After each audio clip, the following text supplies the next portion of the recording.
This week on CWN, baseball and softball were busy. And One Act Play had their first official performance. I'm Maddie. And I'm Aaron, and today is Saturday, March 11, 2023. You're watching Calallen Wildcat News Weekly Review.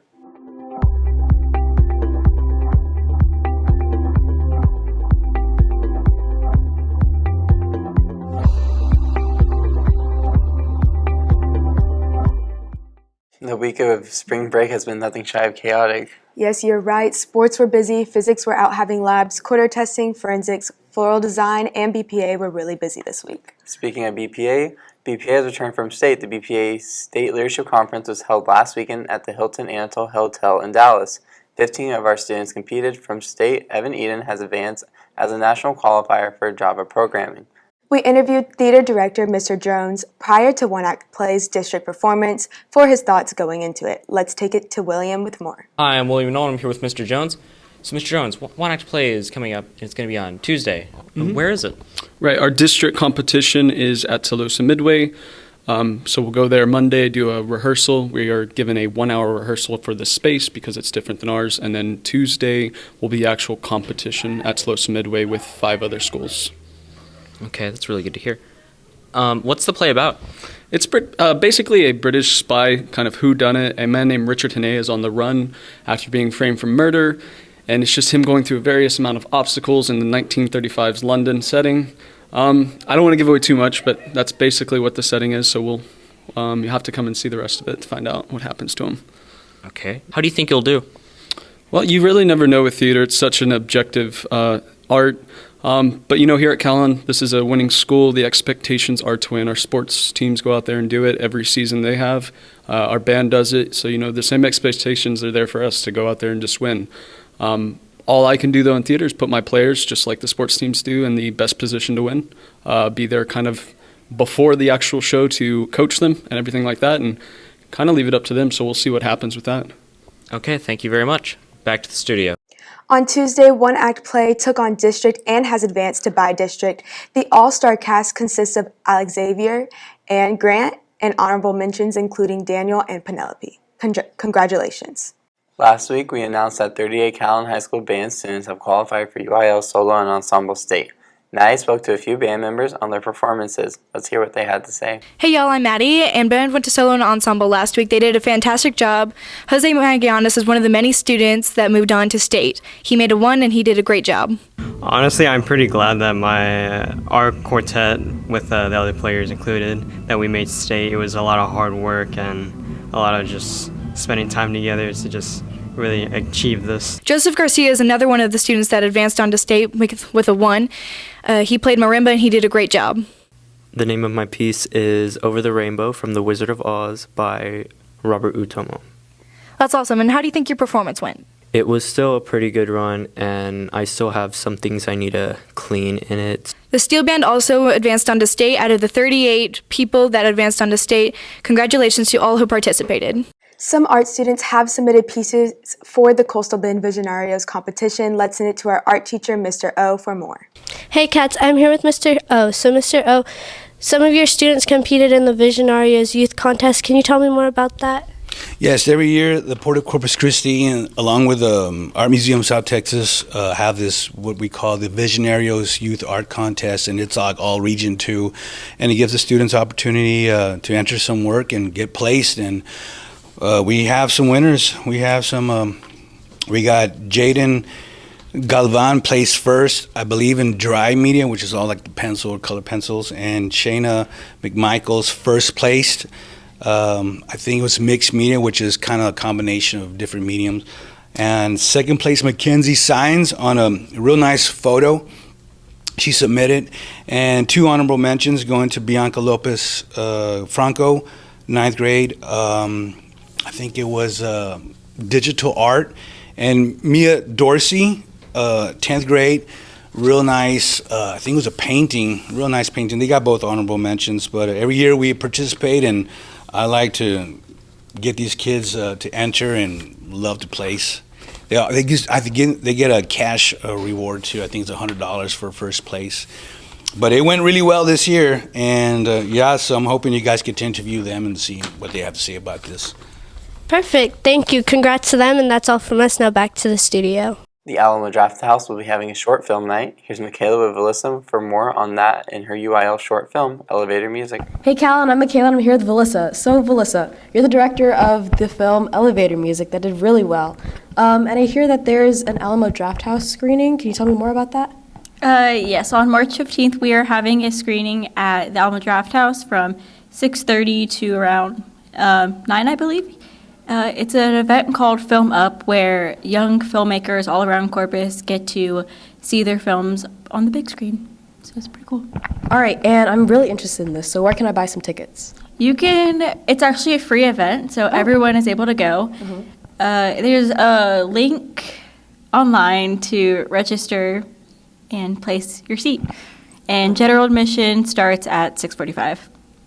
All right, thank you so much. I'm definitely looking forward to it. That's all from us, now back to the studio. Logan has a rundown over a lab Mrs. Johns recently had in her chemistry classes, which involved fire. Let's take a look. Good morning there, Calallen TV. My name is Logan Barraza, and I'm here with Mrs. Johns today. So, Mrs. Johns, we heard about this lab you're doing, and we noticed that there were some flames in the lab. Can you tell us more about that?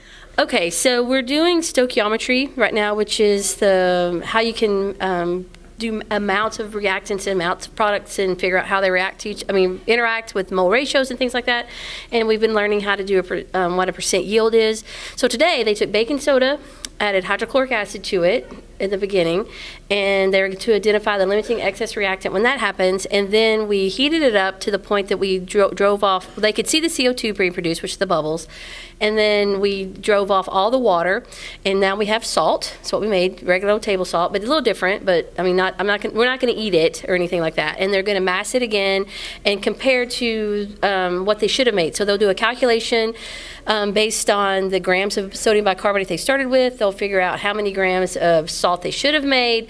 They'll measure how much salt they did make. They'll do a mole ratio between the two, and it's just a good way to take what we've been doing in class, see an actual reaction happen, and see how reactants and products and the masses interact and I guess relate to one another in a chemical reaction. That's so great to hear. I have nothing only but one more question left to ask. What do the students learn from this? Well, hopefully it's a really good way for them to see. We've been doing lots and lots of practice with calculations, and I've been giving them different types of masses and volumes and things and calculating different things in their chemical reactions. But I'm hoping it's a actual real reaction they can see, they can see the mass that they made, and it kind of relates to what we've been doing on class on paper. Well, that's so great to hear. And with that, now back to the studio. Mrs. Burkhart's physics class conducted a lab over wavelengths using slinkies. Let's check it out. Hey Wildcats, I'm here with Ms. Burkhart. Ms. Burkhart, I heard you are doing a project about slinkies. Can you tell me about it?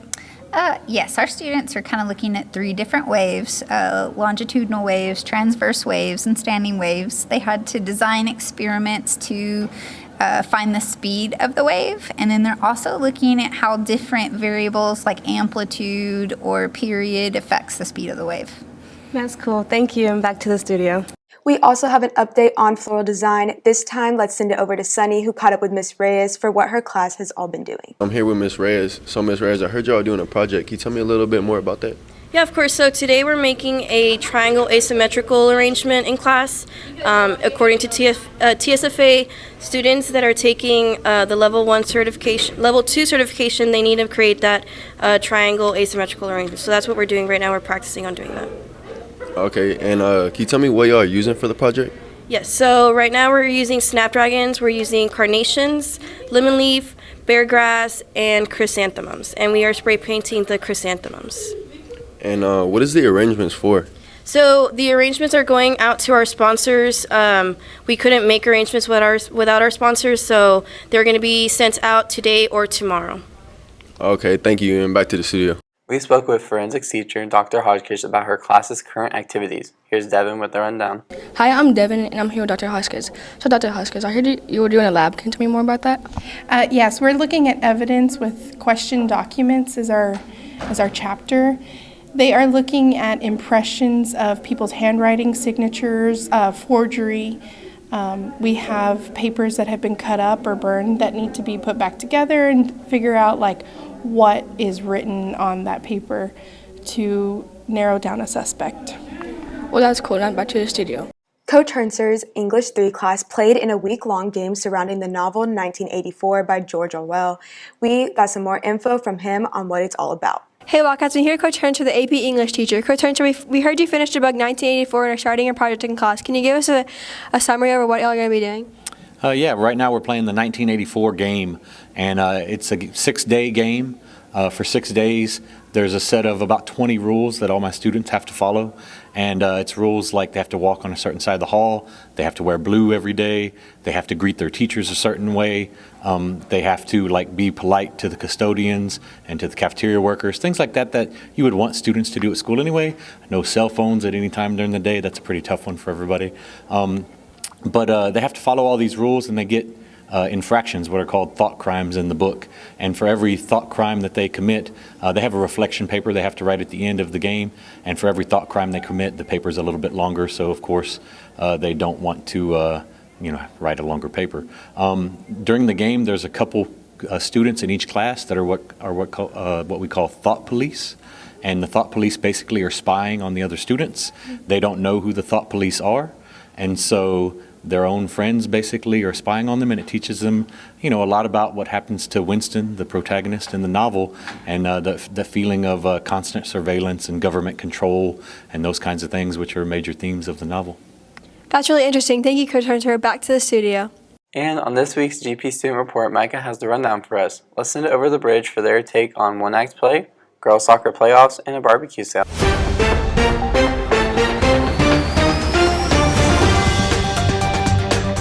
Good morning, my name is Micah Gash, and here's the latest that's going on here at GP. 3 GP VASE students went to state. It's the creative background behind an artist's thought process. I was really nervous, but it honestly went really well. My jurors were really nice to me, and they even told me that I had really strong pieces, so I was really happy. Culinary students hosted a barbecue sale last Friday. The sale on Friday went pretty good. We sold over 200 plates in under an hour, and it should have made more, but next time we will make more. Theater's one-act play has advanced to district, and showing will be held on March 15th.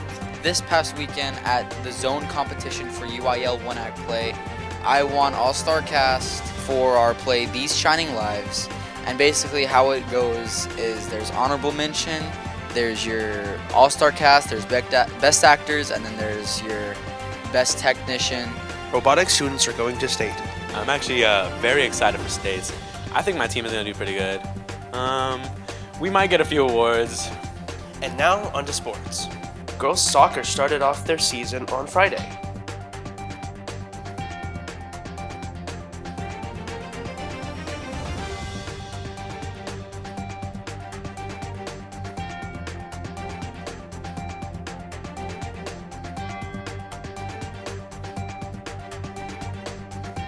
Parents' Night was very exciting. It was great to have everyone's parents there to get recognized and everything, and I'm very excited for the upcoming game against Flower Bluff.